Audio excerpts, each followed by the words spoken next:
এখন আমরা শিখব কিভাবে আগে ঘুমিয়ে থাকা চরিত্রটির জন্য চোখের পলক চালু করতে হয়। প্রাথমিক পরিস্থিতি: বৃদ্ধা বিছানায় ঘুমাচ্ছিলেন। স্বাভাবিক ঘুম দেখানোর জন্য আমরা চোখের পলক বন্ধ করে দিয়েছি। এবার কিছুক্ষণ পর দুজন লোক রুমে প্রবেশ করে।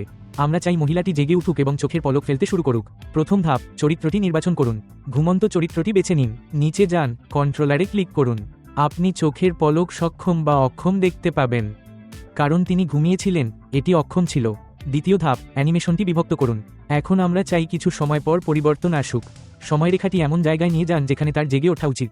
কাঁচি আইকন দিয়ে বিভক্ত করুন। এখন চরিত্রটি দুই ভাগে বিভক্ত।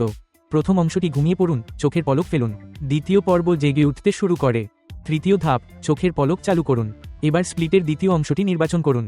আবার নিয়ন্ত্রকের কাছে যান, চোখের পলক সক্ষম করুন। এবার দৃশ্যটি অভিনয় করুন। আপনি প্রথমে দেখতে পাবেন তিনি ঘুমিয়ে আছেন, তারপরে যখন অন্য চরিত্রগুলি আসবেন তিনি চোখ খুলে চোখ পিটপিট করতে শুরু করেন। এটি কি প্রভাব তৈরি করে? এটি একটি প্রাকৃতিক রূপান্তর তৈরি করে। ঘুমানো, জেগে ওঠা, সচেতন হওয়া। জাগ্রত দৃশ্য, হাসপাতালের দৃশ্য, মানসিক জাগরণ, স্বপ্ন শেষে হঠাৎ প্রতিক্রিয়া দেখা দিতে এই কৌশল কাজে লাগে।